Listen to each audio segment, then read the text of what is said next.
Bueno, nos hemos trasladado hasta el cuartel de bomberos voluntarios. Estamos siendo recibidos aquí en su despacho por el jefe del cuerpo activo, Hugo Iñazú. Hugo, gracias por atendernos. Buen día. Hola, buen día Alejandro, buen día a toda tu audiencia. Gracias a vos por estar. Bueno, la consulta viene un poco a algo que sucedió, lamentablemente sucedió el pasado día sábado, donde hubo un llamado por un principio de incendio, por un incendio en una vivienda. Y un poco lo que queremos es que nos comentes frente a algunas situaciones que pasaron, un comentario que hicieron en la transmisión y después creo que también un comentario que te hizo uno de los familiares de las personas a vos en forma directa, que nos diga cómo es el protocolo de salida. Porque, a ver, la queja era de que demoraron mucho. Y uno mirando al informe del aviso en el grupo de WhatsApp y la llegada en que llegan ustedes, si no me equivoco, creo que han sido 10-12 minutos, ¿no? Sí, bueno, con respecto primero al reclamo de las personas presentes en el momento de una emergencia es entendible porque, bueno, el tiempo en la espera ante una situación tal se multiplica, le pasa a cualquier persona, ¿sí? Más allá de que esté acostumbrado a la emergencia o no. El tiempo se multiplica y parece que pasan horas hasta que llegan los servicios de emergencia. Sí, escuché el comentario que vos decías en una transmisión en vivo, lo escuché días después del incendio. Y bueno, te comento un poquito el protocolo nuestro, cómo es para poder salir hacia un siniestro. Siempre se verifica, cuando el denunciante llama, se le solicita un número de teléfono para poder, en primera instancia, verificar que sea justamente veraz la llamada, y después para tener un número de contacto para sacar más datos al momento que ya salió la dotación. Puntualmente en esta intervención que hablabas recién del sábado, no se pudo verificar y se dio igualmente la alarma. La llamada fue 21:15 exactamente. Llamó una femenina, dejó un número de teléfono en el cual el cuartelero no pudo verificar porque cuando llamó no podía comunicarse. De todas maneras, al notar en la llamada, en la voz de la persona, la desesperación, se dio igual la alarma automáticamente en ese mismo horario. 21:10. Ante la duda, digamos. Ante la duda se dio la alarma. 21:16, cuando ya estaban llegando los primeros bomberos al cuartel, entra otra llamada desde el seguro o la alarma de la casa. Estaban llamando, eso sucede en muchas viviendas de Rufino, que desde que tienen alarma satelital. Desde la alarma, el servicio de la alarma llaman. 21:19 se sale la primera unidad. 21:18 es el aviso en el grupo. Y 18, Sí. Bueno, del grupo que estamos hablando, para que entienda la gente, es un grupo de prensa que el cuartelero desde acá, desde el cuartel, desde la guardia, da la alarma. Había dado, y 15, la alarma, el toque de sirena y la alarma por WhatsApp y handy a todos los bomberos. Y luego, como no había hecho tiempo, y 18 dio el aviso al grupo de prensa. Y a las 25, 10 minutos después del primer llamado, estábamos en el lugar, ya abordando el lugar y bajando y preparando los elementos. Sí, fueron en realidad 10 minutos los que se tardaron, en total. Es un tiempo de tardanza lógico que tenemos nosotros porque no estamos haciendo guardias en el cuartel. Se suele tardar de 2 a 5 minutos más en otras salidas. Depende del horario, depende un montón de factores, muchos factores. Bueno, el clima, sí. En este caso fueron 10 minutos exactos que tardaron las dos unidades, porque la que salió por detrás, la segunda unidad, como ustedes que estaban transmitiendo en vivo, vieron que llegó al lugar inmediatamente, casi juntos. Bueno, estos datos nosotros los tenemos verificados. Llevamos siempre un control de esto. Hay un libro de guardia donde anotamos todos los datos de la primera llamada, del móvil en el lugar, los móviles que regresan. Y bueno, los verificamos con las cámaras de seguridad de nuestro cuartel, que son las que están filmando el cuartelero cuando recibe la llamada, las llamadas de los teléfonos de emergencia del cuartel, y los videos en vivo que que hoy por hoy todos los medios están transmitiendo, o la mayoría de los medios transmiten en vivo nuestra llegada. Pero bueno, para cerrar, fue ese el tiempo de tardanza. Que eso es un tiempo normal. Y es un tiempo normal, sí, se puede achicar mucho menos si el personal estuviese en el cuartel, ¿no es cierto? Algo muy lejano todavía, muy deseado, pero muy lejano todavía, tener una guardia activa en el cuartel.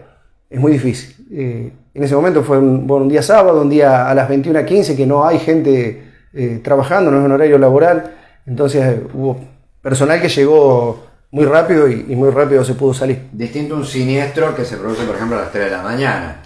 O en este horario, por ejemplo. Este horario que es un horario, todavía no son las 12 del mediodía y la gente está trabajando todavía, bueno, hasta que o cerró su negocio o hasta que el patrón le dio permiso para que se retire, se complica bastante más, sumado el tránsito en la ciudad, digamos. Bueno, nosotros queremos un poco preguntar cómo era este sistema, porque bueno, normalmente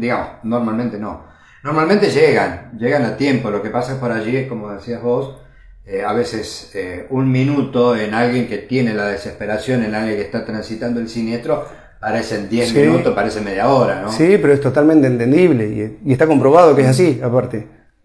Todos los que porque todos hemos vivido una situación de emergencia, sea cual sea, ya sea por un incendio, un accidente, un problema de salud nuestro, de un familiar, sabemos que es así, que el tiempo se multiplica y parece que no llegamos más. Inclusive para la primera dotación, que eso también siempre lo hablamos entre nosotros, para la primera dotación que llega y se pone a trabajar, parece que es eterna la llegada de la segunda dotación que viene a colaborar con la primera. Claro.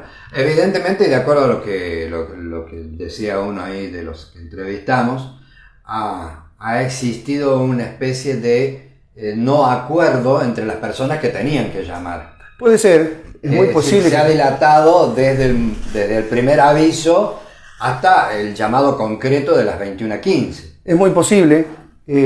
Bueno, vos has estado, Alejandro, en algunas capacitaciones de las que damos nosotros, saliendo un poquito del incendio de la vivienda de RCP, y decimos que en el momento de que indiquemos que llamen a la ambulancia o al servicio de emergencia, comprometamos a alguien, porque en ese momento decimos llamen a la ambulancia, llamen a los bomberos, llamen a la policía, y todos suponemos que alguien nos llamó. Claro. Y no hay nadie comprometido. Hay que designar a alguien. Vos. Exacto, hay que designar a alguien para que lo haga, porque eso sucede y todos en el afán de ayudar, de colaborar, de querer hacer algo, que es lógico, nos olvidamos de llamar a los servicios de emergencia. Bueno, la idea un poco de este diálogo es justamente para informar, para concientizar, prevenir, para concientizar. Y ahora voy a otros temas que también sucedieron esa misma noche. El tema de la ocupación de la calle por vehículos particulares que se acercan a observar el siniestro, obstaculizando porque la segunda unidad, cuando llega, tiene que llegar a los sirenazos, a los bocinazos, para poder llegar por la obstrucción que había a ambas manos de la calle.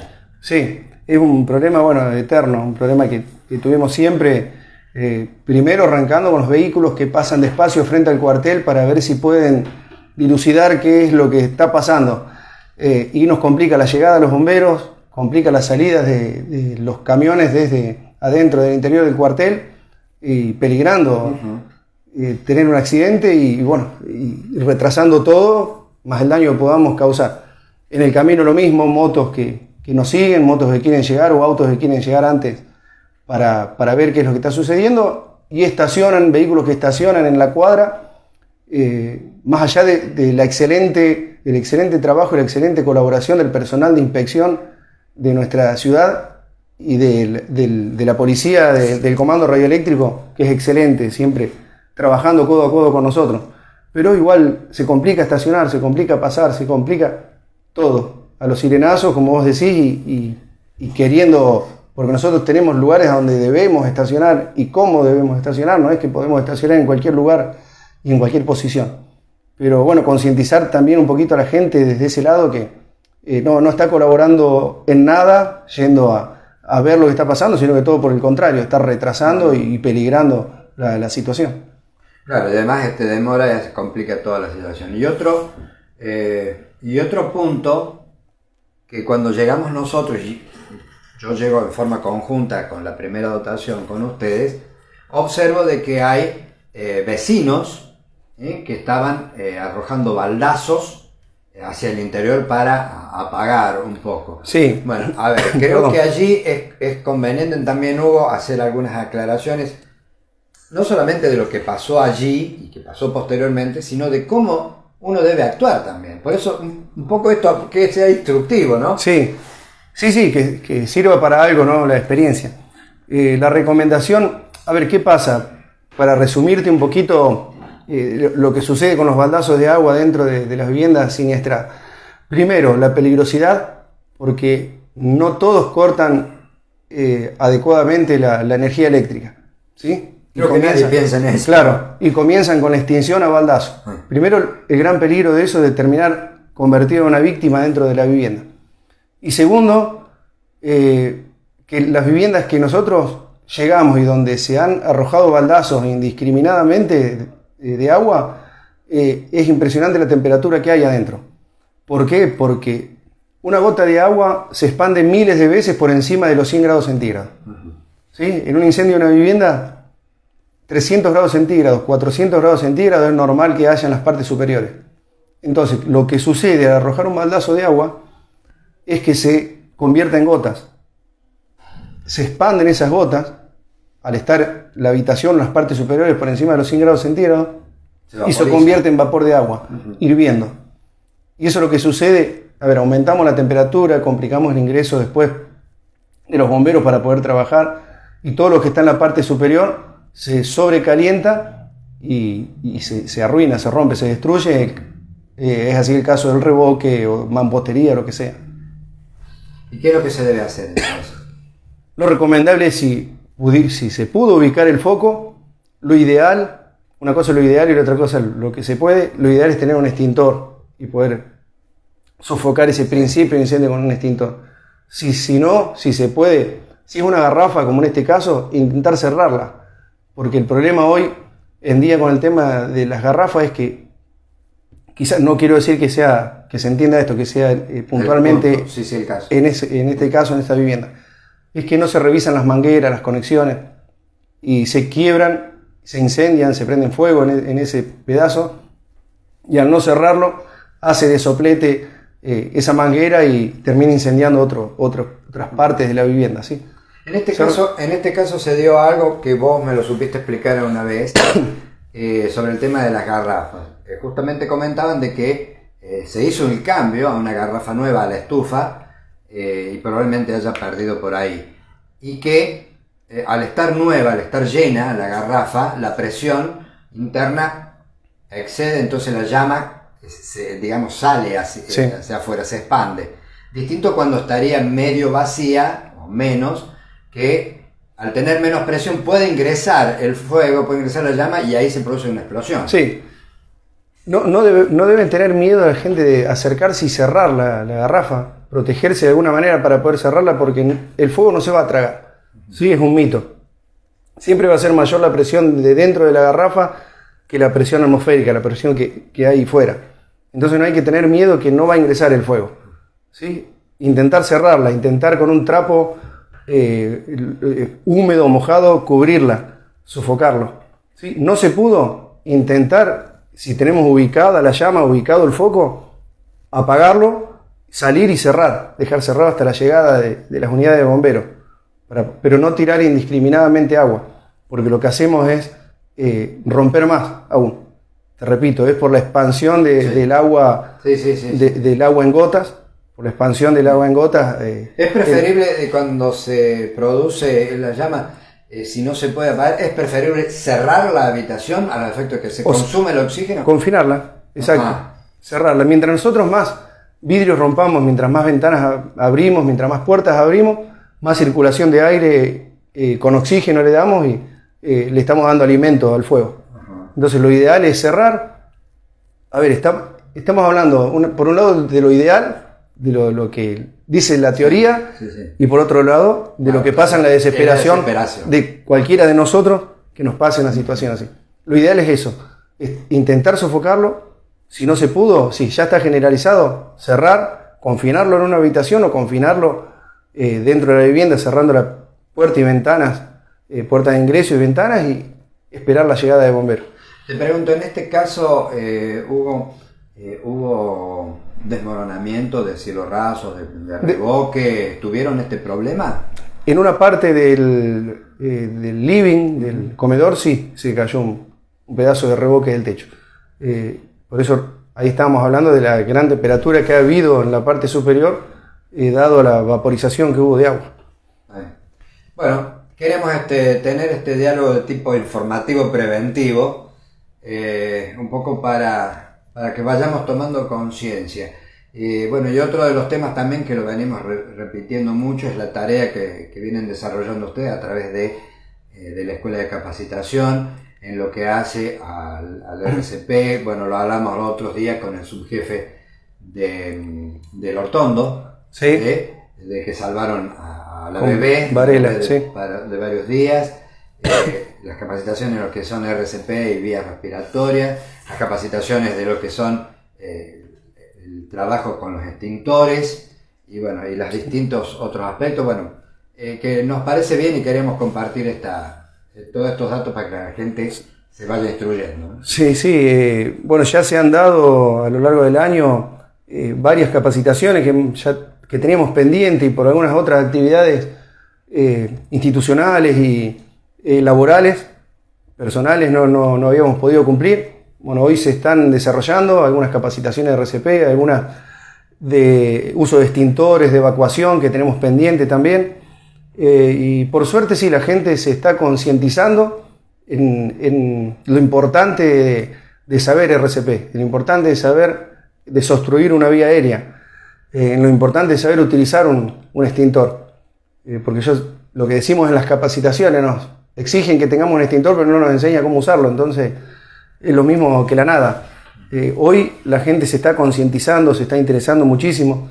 Ya hoy no necesitamos salir a pedir que nos escuchen cómo se hace RCP. Hoy, por suerte, la gente está yendo a los cuarteles a pedir las capacitaciones.